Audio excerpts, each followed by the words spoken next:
let's bring on the biggest bully in the history of pro wrestling, JBL. How you doing, guys? Hey, hey, I'm like a kid in a candy store. I'm a big fan of all you guys. Butterbean, I think I've seen every one of your 4-round fights. And Boss, we have a connection you don't know about with Guy Mesger. I trained with Guy Mesger training in the Brawl for All, and I remember how excited he was when he said, "Oh, Boss is on my next tour to Japan." So I had such really good feedback from Guy so many times. And Sean, I've been a bodybuilding fan since Arnold and Franco. So all those top 5 finishes, I was pulling for you. So I'm excited and honored to be on with you guys. Oh, right on. With the show, bro. John, and it's great to have you here. Now, you're excited. Imagine, from my vantage point, the average guy who's done nothing, looking at 4 world champions. I'm right now looking at legends from pro boxing, mixed martial arts, bodybuilding, and pro wrestling all together. So this is a beautiful picture. And John, we're really glad to have you, man. Thanks for being here. Thank you, guys. Appreciate it. So, and I'll tell you this, in the Brawl for All, they asked us right before the finals. I made it to the finals, and I'd never done anything like it. I loved it. That's when I was training in the Lions Den in Dallas with Guy Mesger. Ken Shamrock, who's a good friend of mine, had set that up. And they asked us before the fight between me and Bart, would you fight Butterbean or Tank? At the time, they didn't know who it was going to be. And I was so happy I was making money. I bought my first house with that, buddy. But I am certainly happy that Bart knocked me out, because Butterbean, I did not want to be in Bart's place against you, my friend. Yeah, Bart, he got knocked out pretty bad. Yeah, it was the difference between a pro fighter and just a big tough guy.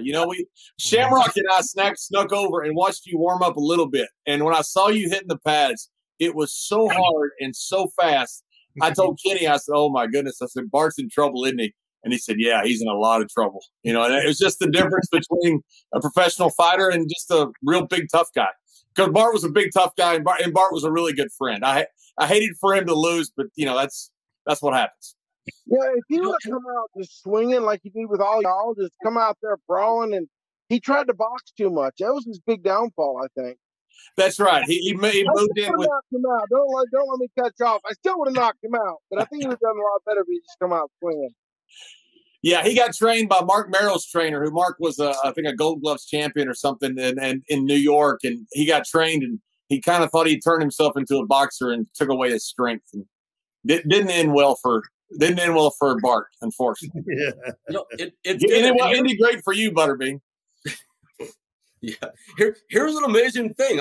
John, you probably know this, but after Bart wrapped up with WWE, he actually had a couple MMA fights, and I booked those fights for him and repped him on those deals. In his very first, I don't know if you know this, in his very first, he beat Cabbage in his first fight. So he was not a slouch by any means. But nonetheless, John, you're absolutely right. He was not a trained fighter at that time, at least, and did that make a difference. Wow. Yeah. That's how it goes. That's what these actors, some actors, they do a boxing movie and then they say, "Hey, maybe I should do a real boxing match." I go, don't do a real boxing match. It's different. Well, that was the whole problem with the Brawl for All. We were older, guys that, may have been tough, may not have been, but we had no training with that. So it was pretty even, but we had all been injured a lot. We were 35. We weren't 25 doing this, and so when we got out there, nobody had any training, and it was a lot of fun, but it was a really stupid idea to try to figure out who's the toughest pro wrestler. That's not what we do. And I told them when they did it, they called me on a Thursday and said, "You want to be in a shoot fight on Monday?" And I said, "Why would I do that?" They go, "We're going to have a tournament." I said, "That's the dumbest thing I ever heard." I said, "I'll enter it, but you're going to have somebody win that you don't know is the best fighter. You can't, because you can't fix this." I think they thought Dr. Death Steve Williams would win. Well, 10 years previous, he probably would have. And, he'd gotten older. He had concussions. And that was the problem, the whole thing with the whole Brawl for All. It just didn't make much sense to put in the middle of a pro wrestling show. Yeah, and a lot of people got hurt. We were talking earlier, John, before you came on, about the realities of pro wrestling. Man, you guys, especially back then, you're on the road 24/7, 365 days a year. There's no off season, taking a physical beating every single night. I mean, you're injury prone already going into something like that, I would imagine. Did a lot of guys get hurt doing that? Yeah, it ended some careers, unfortunately. Henry Godwin had broken his neck. I fought Henry first. He was a good friend of mine, and he had broken his neck from taking the finish from the Road Warriors. And Henry asked me after, is your neck bothering you? And I said, no, I'm actually okay. And sure enough, the punches, he never wrestled again. You had Godfather, who blew out his leg really bad. You had Sabio Vega, Brackus. I mean, there's so many guys that got injured. We were older guys stuck into a professional fight environment. And to me, it just didn't make any sense. Now, I will say this. When they asked me, they said, you want to be in a fight, the tournament on Monday? I said, is Shamrock and Severn in it? And they said, yes. I said, could you put me in a different bracket? That way at least I can get one win before I get beat. That was good thinking. That was good thinking. So, John, we have a lot of pro wrestling fans watching this, so you're getting a lot of questions. You could imagine. I'm going to throw a couple at you guys. One thing I learned talking to John, especially I've known John for years, not well, but always have liked you. You've never treated me with anything but respect. You've always been so nice to me. And there was always a disconnect between the guy you hear about in this reputation and who you were to my experience. John, why did you have or do you have that rep? And you know what I'm asking you, of course.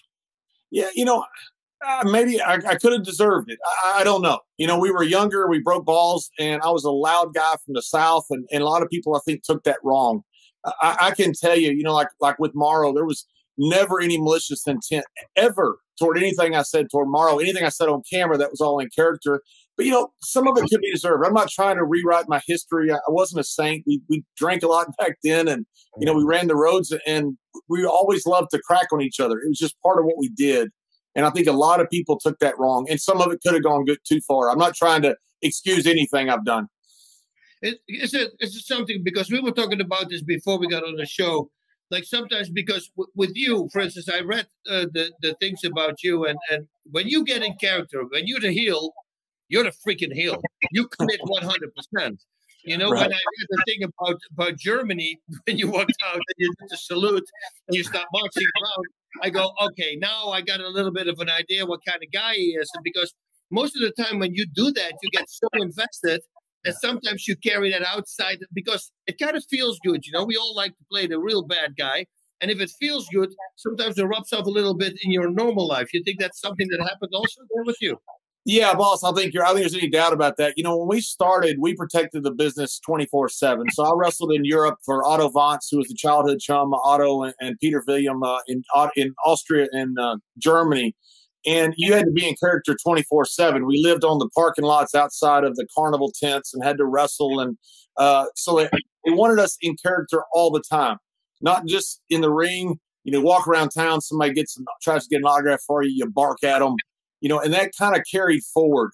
And I'm one of the last groups to have done that.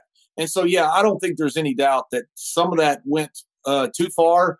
And some of it was me being in character. And again, I'm not trying to excuse myself. I'm just kind of explaining from my perspective kind of how it happened.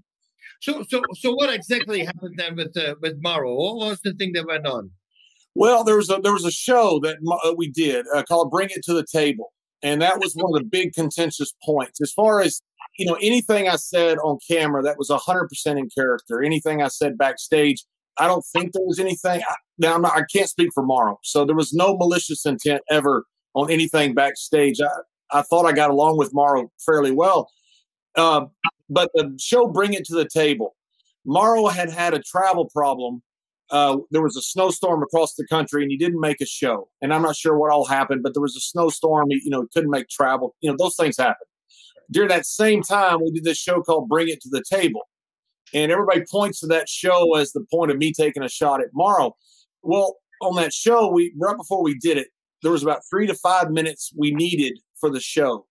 And I said, what can we do? And I said, hey, there's this internet poll that makes Morrow the number one announcer. Could you do something on that?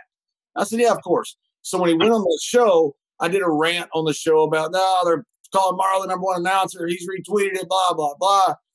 100% in character. And people talk about that poll, that I was so jealous of that poll that I went on TV and talked about it.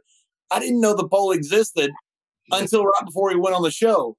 And that was me. I just assumed Morrow knew that that was something I had done in character. In fact, when the show aired, Meltzer, the online guy who does all the backstage news, they said Meltzer's mad at you. And I hadn't heard that name in quite a while because it's behind a paywall, his stuff. So I didn't read it. I didn't keep up with it. And I said, why is he mad? And they said, well, that was his poll. I had no idea. I had no idea. People talk about so much how I was so mad about that poll. I had no idea the poll existed. That was just me being JBL on camera. And I think Morrow took that the wrong way. I hope he didn't. I hope now he realizes that that was something that I did that was 100% in character. I saw Morrow, I think a few weeks later. Everything fell out, and I became the bad guy with everything. And I saw him. He was standing for a car, and he was on his phone. I think it was New Orleans. Anyway, I walked across the parking lot, and he was on his phone, so I couldn't talk to him. But I shook his hand, just went across, shook his hand. And he said, how you doing, man? I said, it's good, brother. And just left, just to let him know that there was no ill intent, at least of me toward him. I regret the whole situation. I wish that Morrow had known, for sure. I think that was one of the things that was really upsetting. I know it was upsetting to a lot of fans because they all talked about that show. Yeah. Yeah, well, at least, you're in character. And then, on one side, you did something right? I mean, you were in character. So, yeah, I hope that it's good that you walked over. I hope that you guys can mend things also, that he sees it as well and can, just bury the hatchet. I hope so. He seems like a good guy. And again, if there was anything backstage I ever said to him that he thought crossed the line, there was never any malicious intent. Our slowest time right before shows is right before we go out. All your homework's done, everything's finished. You're just kind of waiting for the show to start. That's where we sit around and just banter and, just crack on each other. And I hope something that I said in that was not taken wrong. And if it was, then I apologize for that. The WWE did a post-mortem on all of it and said that there wasn't, at least from what I heard. I haven't seen the report or anything. So anyway, I have no ill intent toward Morrow. I regret the entire situation because he seemed like a really not only talented, we all know that, but he seemed like a good guy. Yeah. So the most important thing, so what are you up to right now? Well, right now I've got working with this wonderful group out of Memphis. It's called Memphis Inner City Rugby. We got it's one of the worst child poverty in the USA, and we've got a program that we got 100% graduation rate, 100% non-incarceration rate, 100% of kids are getting placed after school, either college, trade school, or military. And that's my big focus. Really working hard in poverty areas. I've done a lot down in Malawi and Uganda, Rwanda, Tanzania area. And I really enjoy working kind of in deep poverty areas where kids are kind of left behind. Nice. That's one thing. Kids touch me. I mean, I do a lot of children's charities. I mean, I don't do a lot of adult charities because, like you say, the kids need a chance. Yeah, and that's the big thing is kids need a chance. We had a kid in Bermuda in one of the program that I started, and the kid got a traffic citation. He was going to jail, and he deserved to be punished. I'm not saying that he didn't, but he was going to go to jail for a $300 ticket. If that kid had parents, they just pay the ticket, and he gets in trouble. But this kid, because he's from a low-income area and is a single-parent home, he was going to go to prison for that, and that's just not fair. And I don't like the inequities that we have in low income areas, and that's the reason I like to work there so much. How did you come up with living in Bermuda? How does that come about? I got hurt in WWE. I broke my back and I had to retire. As you do when you get older. And I went to Bermuda for the summer. And I saw a lot of problems they had with at-risk gang type kids. And I wanted to do something to help them. And so I put together this program to work with them. And we needed somebody to help the one guy we had hired. We didn't have money to do it. So I stayed there for a while because I didn't have to pay myself. I could work for free. And I stayed there to work with those kids for a while. Kind of fell in love with the place and ended up staying 9 years. Which is where I was going. Now, what about the body now? That was you leaving the sport. How's the body holding up now today? So. Not great. I've had about 13 surgeries. I got a bad shoulder. I've had torn bicep on both sides. You guys are no strangers to injuries. And it's just, I worked out at a pretty hardcore gym there in DC, Gold's Gym, and they kind of give me the old man pass. They let me work out in the hardcore area because I used to be hardcore. So it's not great. I still enjoy training. I still can get around, but nothing like I used to. Listen, this is the thing with pro wrestling, right? So I'm in professional fighting, full contact for many years. Then I go to New Japan Pro Wrestling. I did like 12 shows for them. The first one, I break a disc in my back. The second one, I rupture my eardrum. The third one, they poke me in the eye. I have a blind spot. My wife actually tells me, this is 3 shows. You guys do 200 shows a year. She goes like, why don't you go back to real fighting? You never had those injuries. Pro wrestling, people, when they go like, oh, but they, it's fake. I go, dude, in 3 shows, I was almost ruined. And these guys do 220 shows a year. It's insanity because the falls are real. Everything is real and mistakes are made. It's insane how much injuries you guys have.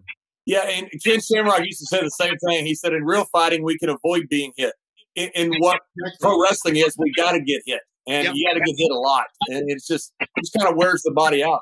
Yep, exactly, because that's what my wife said. I just normally have blocked those punches. I tell you a real fast story because this is a hilarious story. The first fight I do for New Japan, we're in Tokyo, in the Tokyo Dome, 55,000 people. Don Fry is in my corner. I'm fighting the number 2 guy. I don't remember his name. We went over the whole thing. Anyway, he was going to throw me in the corner, and then he was going to give me 3 elbows, and on the 4th elbow, I would drop. And then I would take an 8 count and this whole thing.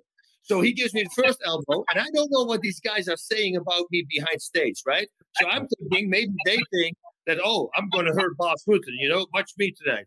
So the first elbow is perfect. Sometimes it's harder. The third one is the full-on hit. And I get hit, and my automatic reflex says, boom, and I knock him out.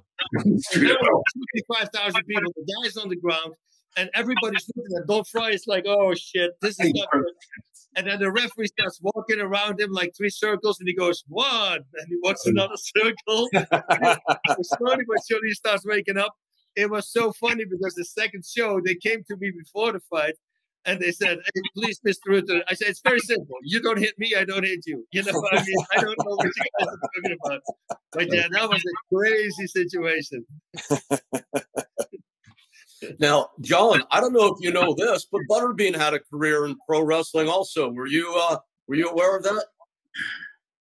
Yeah, I'd heard that.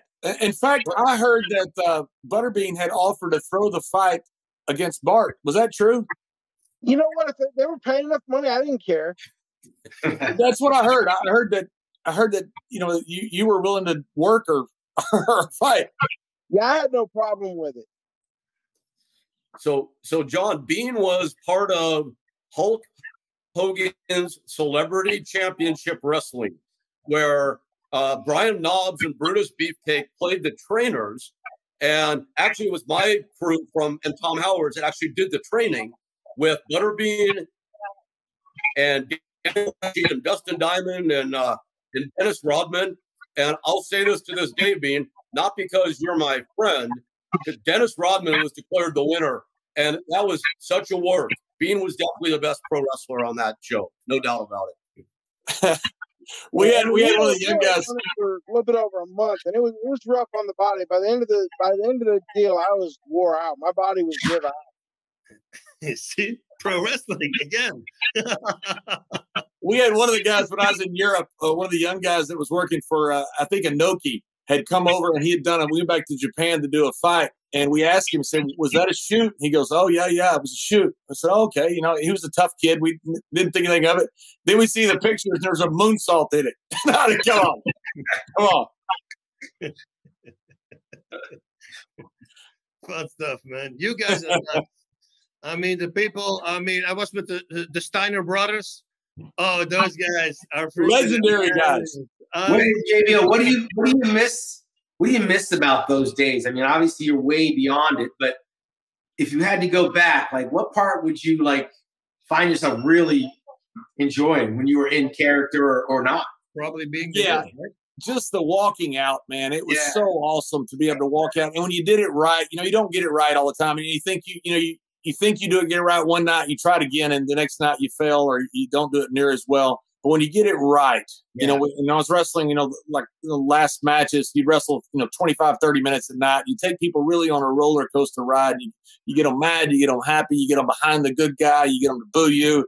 And when you leave and it was done right, man, it's just the greatest feeling in the world that people paid their money to come see you and they felt like it was money well spent and they had a good time.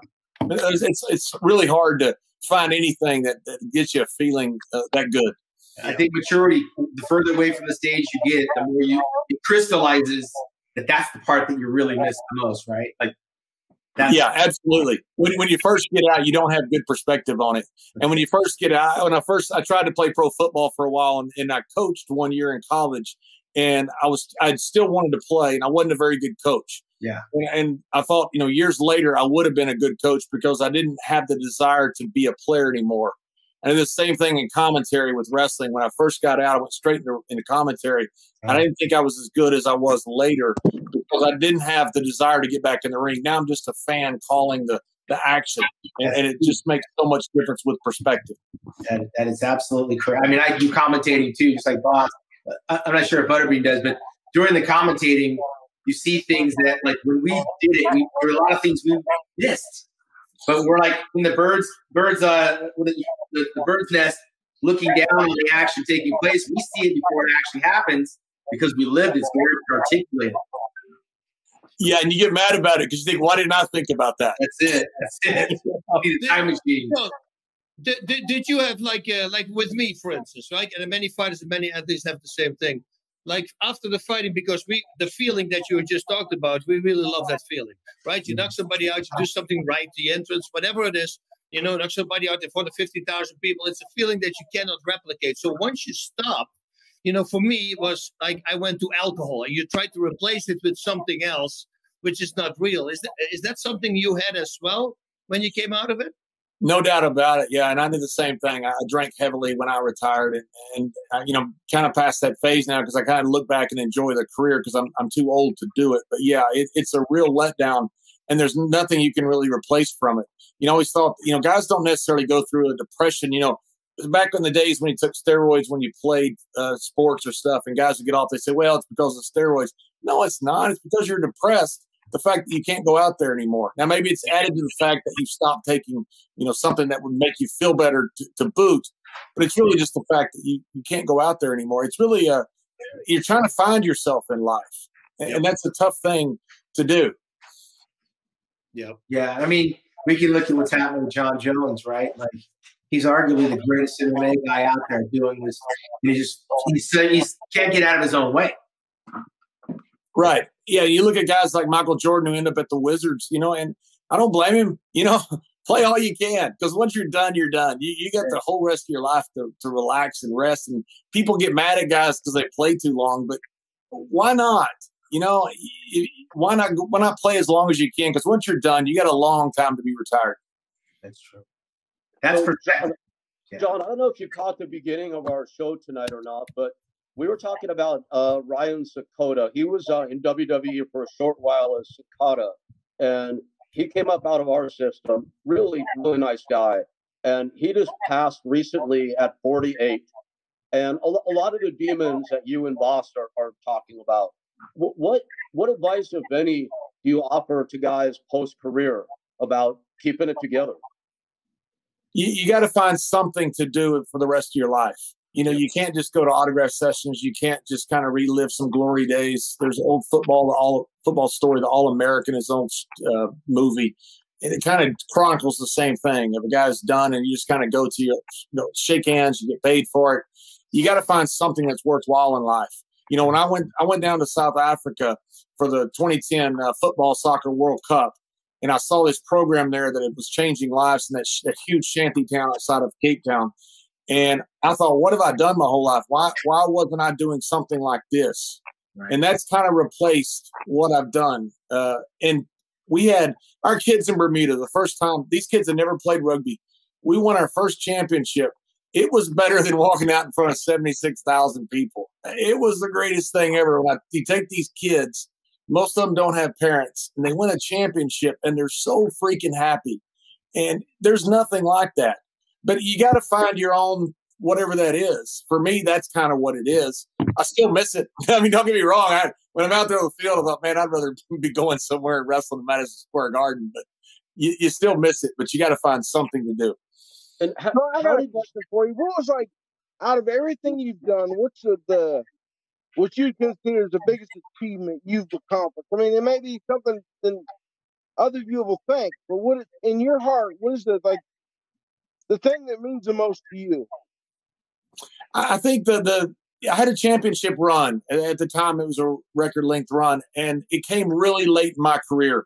And I thought that my career was over. I had 2 hernia surgeries. I had a torn bicep. I had all kinds of injuries. I thought my career was over. And at the last minute, I had to come back and wrestle. And they ended up putting the championship on me for quite some time. And that run to me was so unexpected. You know, if I'd have had it when I was 24 or 25, I'm not sure I would have enjoyed it as much as because I was 40, I think I was. I mean, I was old for a first-time champion.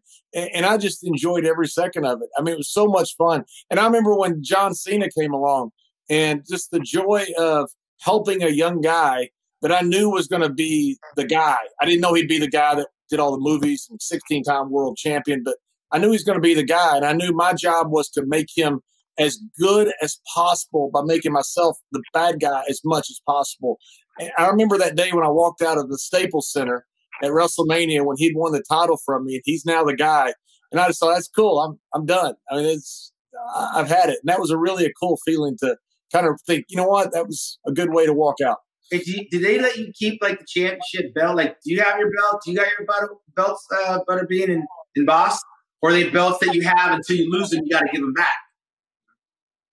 No, like in boxing, I don't know about wrestling, but once you win one in boxing, it's your belt. So you have your own belt. How about how's it in wrestling? Well, fortunately, there was an old traditional championship belt, and when Cena became the champion, he put a spinner belt on it, made this new belt that all the old purists got mad at. So there wasn't the old belt anymore, so I got to keep it. I think most guys don't get to keep it, but that belt was no longer being used. Nice. What about you, Boss? I had the same thing. I had in Japan, you know, officially they were not giving you the belt, but the fan club was such a big fan club. They gave me a belt. And also what Pancras said, like, I'm a 3-time world champion, but officially, if you fight like everybody else, I have 15 world titles. Because what Pancras did, you're a world champion, and then you fight a few regular fights. You don't defend your title, which normally it will never happen. But if that would have happened, every fight would have been I would have had 15 world titles. It would have been much cooler. Yeah, it's crazy. I just, for some reason, when you lose the belt and you hand it to the next guy, I'm like, that's it. You don't have a copy. Like, you don't get to keep it. That sucks. Hey, yeah, most of the time in wrestling, you don't. Most of the time in wrestling, you lose it and the other guy walks out with it. Oh, man. That hurts. Well, yeah, guys, in wrestling, even John, correct me if I'm wrong, please. But I know a lot of guys in wrestling are kind of glad to get rid of the belt. Not always, but for a couple of reasons. One is because that damn thing is heavy, and they're on the road all the time. They don't really want to carry that around with them. Isn't that pretty accurate, John?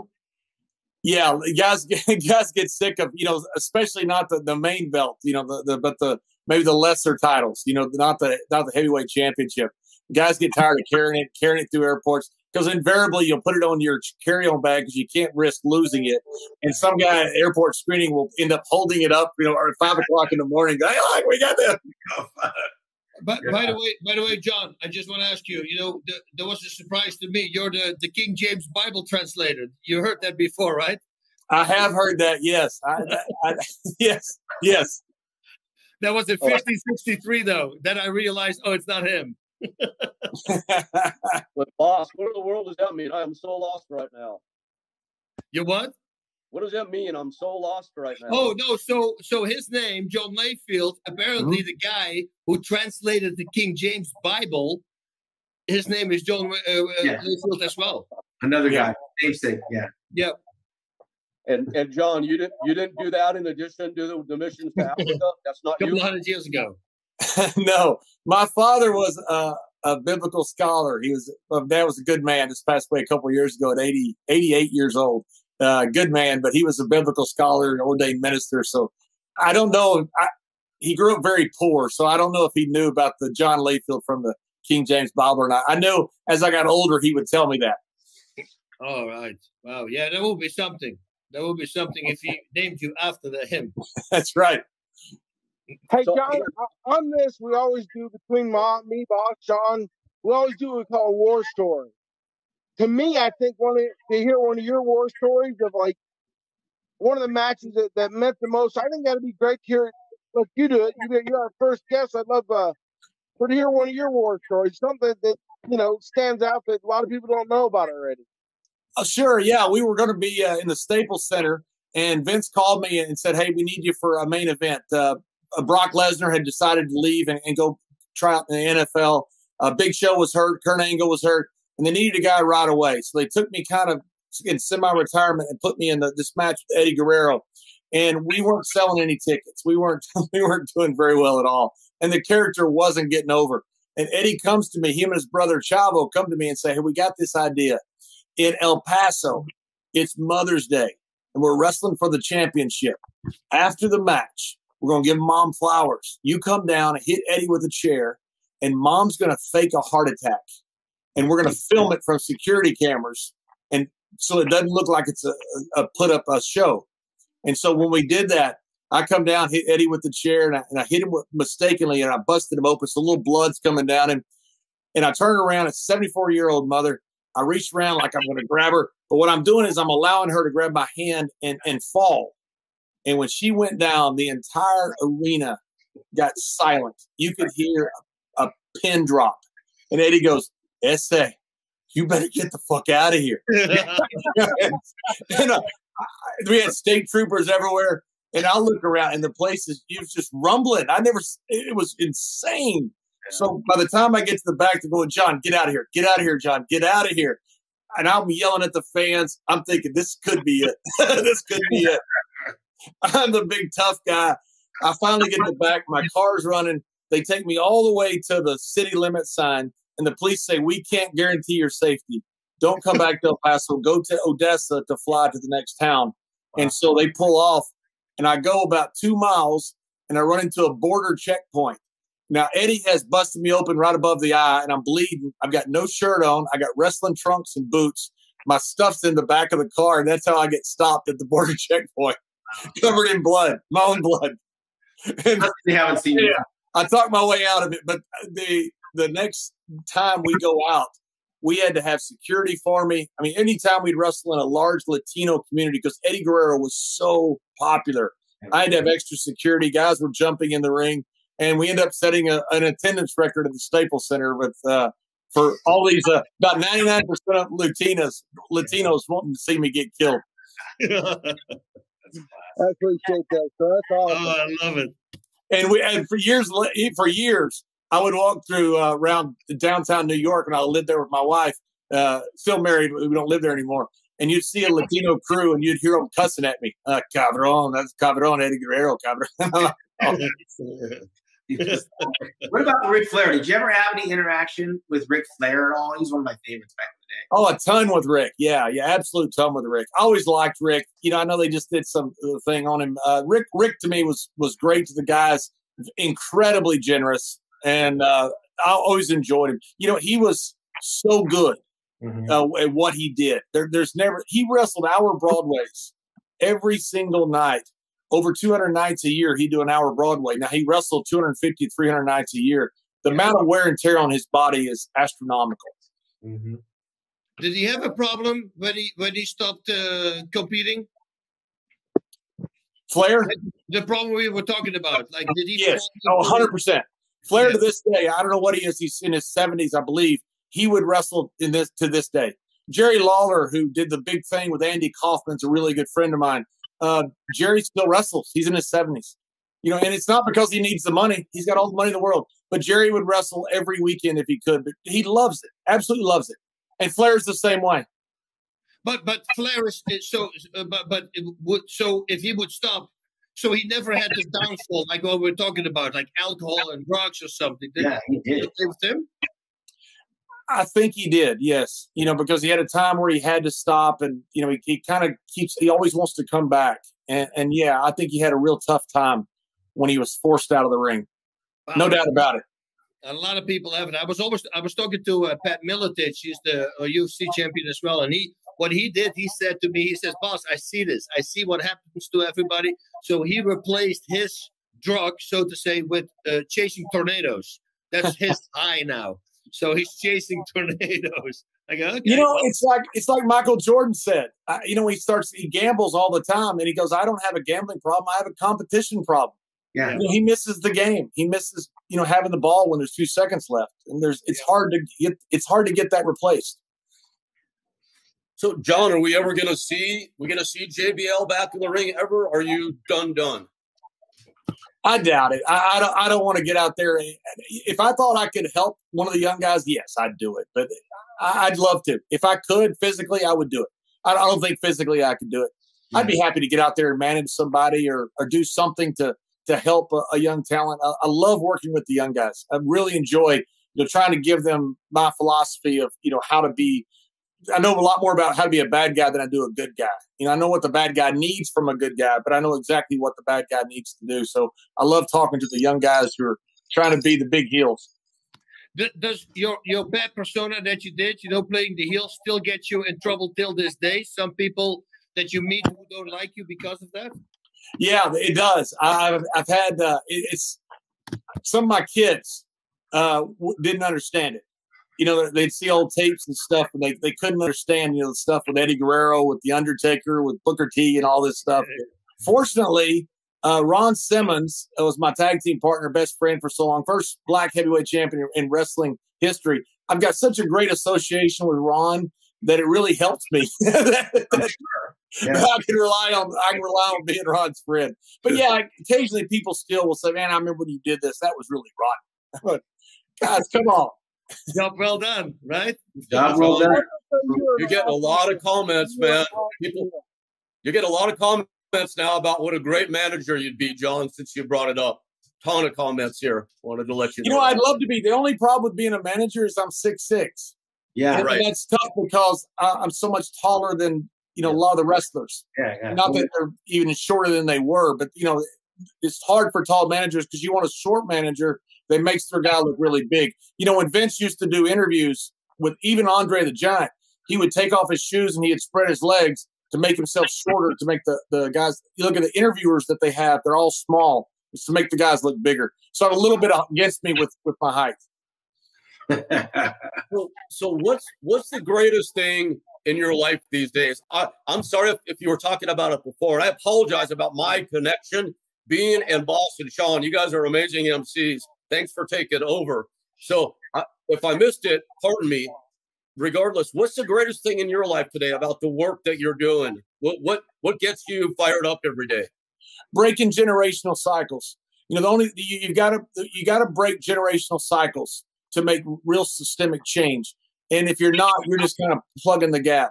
I've met a lot of politicians who say, "Hey, we really enjoy what you do. Thank you for doing it." I said, "Well, the reason I'm doing it is because you're not doing your job. If the system wasn't broken, then families and people and entire communities wouldn't be falling through that system." Right. So I really love it, trying to change generational cycles and see that to fruition. When I go back to Bermuda and I see kids that I know we're on a really bad path, and now it's been 8-10 years. They're married, they got families, they got productive citizens. That to me is one of the coolest things.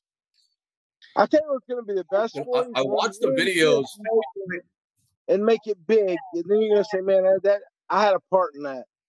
And then when the kid comes to you and tells you you had a part in making me where I am, that's what's going to be the best for you, I think.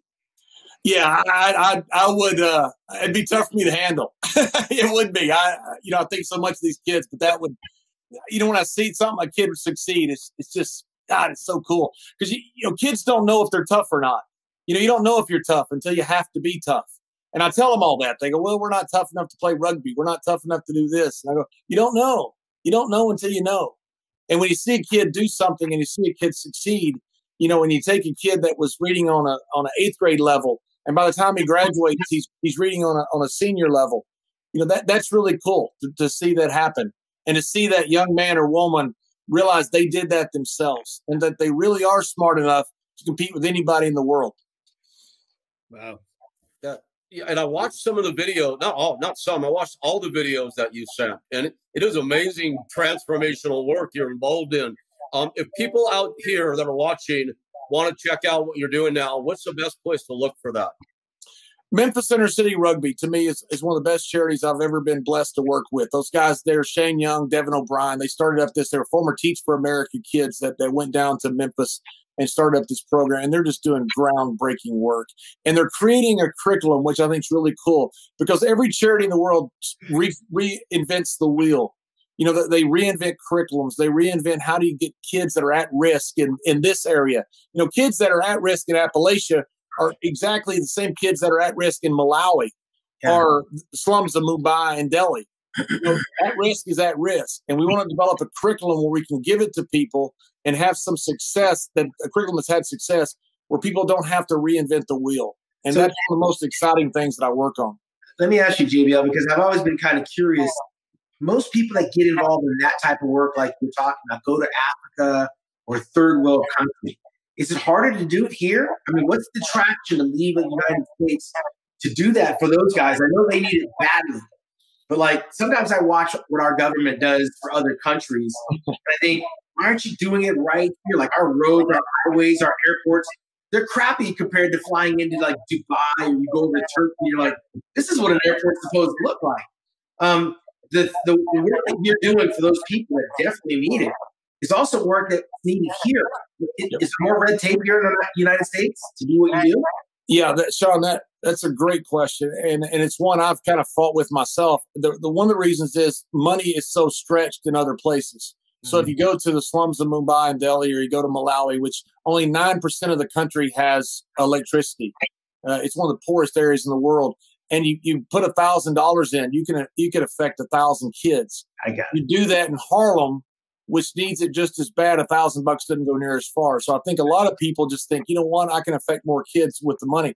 I think people should be doing it here. And that's why I've worked in Harlem with Play Rugby USA, a group founded by Mark Griffin. I've worked with the Latin Kings and 2 Six Nation gangs out of Chicago, Rob Castanedo, Beyond the Ball, that just do incredible work. I think there is a lot of really good stuff going on here. It's just kind of more romantic for people to say we're working in Malawi or Tanzania or Uganda or Rwanda. Well, the dollar goes a whole lot farther. I understand that for sure. Yeah, it does. But, you know, but I agree with you. I think people should be doing stuff in their own backyard. Yeah. You know, I don't, nothing against going off and doing great things in different places. I enjoy going and visiting all these places. Yeah. But I think people should be doing stuff in their own backyard because you have so much need everywhere you are. We do. The red tape in America to try to do something to affect change is just ridiculous. Permits and taxes and all kind of. You can't get anything done here.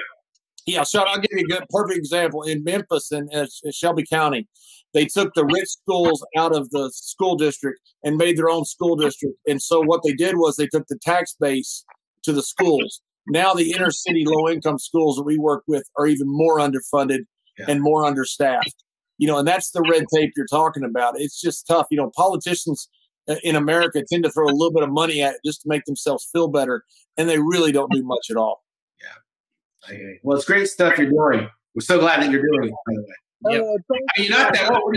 You're 54, 55 years old? 54 years old. Amazing. I mean, you're younger than me and Ross. I think. How old are you, Butterbean? 55. Okay, we're all right there, Rick. I'll be 60 in a month. I'm the senior citizen. Yeah, you're right there. We're all on the back nine, so to speak. So that's right. We can't take it with us. So paying it forward is huge. I appreciate you. JBL, I got a very serious wrestling question for you. Would Sean Ray be a better babyface or heel? Oh, with a body like that, maybe it's got to be a babyface. I'm telling you, he'd be like. And you know, when you're good looking like that, got a great body. That's guys that are bad guys are not good looking guys. They're like me. Guys that are good guys that are good looking are like guys like John Cena, The Rock, and Sean Ray. There you go. Good company. There you go. It's a lot harder, I'm sure, to be a bad guy than a good guy, isn't it? I mean, because you really have to flip the switch. I don't know. You know, it's hard for big guys to be good guys because you have to get sympathy on you.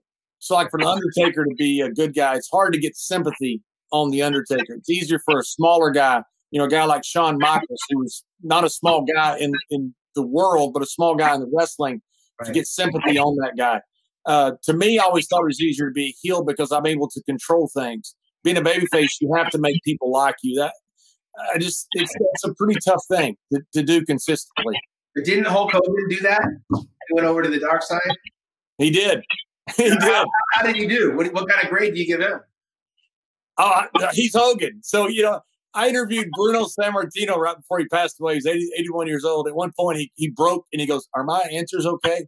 I said, "You're Bruno Sammartino." Yes. He's Hulk Hogan. Okay, yeah. I'm with you. Good stuff. That's awesome. So we're getting a lot of nice comments, and guys, we got it all covered. Icons from boxing, mixed martial arts, bodybuilding, and pro wrestling. And John, you've been such like a great part of the group tonight. Thank you. You're I don't have to point out you're not old, but other than that, what a great fit, man. It's like so good having you here. It's been really cool. Thank you. Well, I really am fans of all you guys. I've had such a good time. You know, Butterbean was right there. I was the king of the 4-rounder. I had so much fun. I used to love to watch you fight. It was so much fun. And Boss, it's so good to actually meet you because Guy Mesger talks so highly of you. And I remember the day we're sitting there training, and you know, we had been like 2 or 3 days. I was sparring with Guy. I still hadn't hit him. And he told me, he said, "Oh, Boss is on the tour." He was so excited. So he thinks the world of you, and I thought the world of Guy. So it's a pleasure to meet you. And Sean, I'm telling you, there's not a bigger bodybuilding fan in the world. I grew up, man, on Arnold and Franco and Brigno, and oh man, great times. Yeah, and Guy Metzger is the man. Guy was a really good friend of mine, and when we were at Pancras, he was a good guy. He super glued my eyes, my eyebrow. What happened was we went to this. I get a telephone call on the day of the fight from Biohazard, the band. And I was a big fan of the band, and they knew that. And they called me, and I said, "Danny from Biohazard, what are you doing?" He says, "Well, we're in Japan, in Tokyo." I go, "Are you kidding?" He says, "We're playing tonight." I said, "Well, we're fighting during the day." I say, "So what if I get you tickets to go to the show, and then we come with all the fighters, we come to your show in the evening?" He says, "Cool." So we invite him to there was the Korakuen Hall, Rick, where you also did something. So these guys come and we go to their show. So I always want to stage dive. So I'm stage diving and I'm seeing the crowd, and I'm on stage and I jump in the air and I land on a person and I hit him with my head. Apparently, and the guy goes down and I pick him up and I say, "Oh, I'm sorry, go swim my sand, come in aside. I'm sorry." So I let him go and he drops. He's knocked out, right? Oh, so shit. my whole eye is open because apparently he headbutted him the back from his skull. So at that moment, I'm looking and I see Frank Shamrock.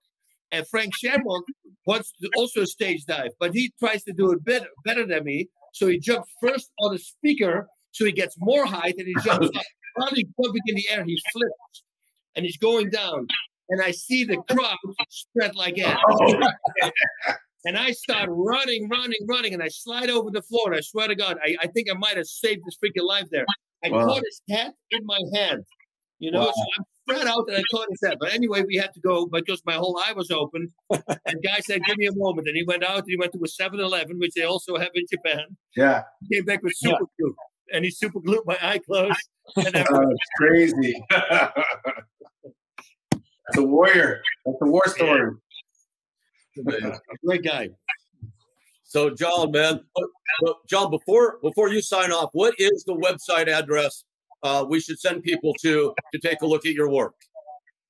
MemphisInnerCityRugby.org, I believe is what it is.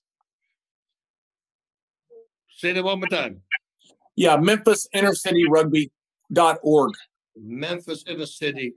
Yeah, if you tap in Memphis Inner City Rugby and Google, it'll take you to it. There it is. Right here on the screen, there it is right there. We just put it up on the screen, everybody.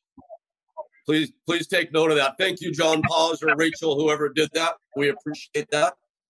And apologies about the connection. I think that's on my side only. But man, the Butterbean and Boss Rutan and Sean Ray are amazing interviews. So thank God for you guys. Man, it was really good to see you, John. And let's please stay in touch.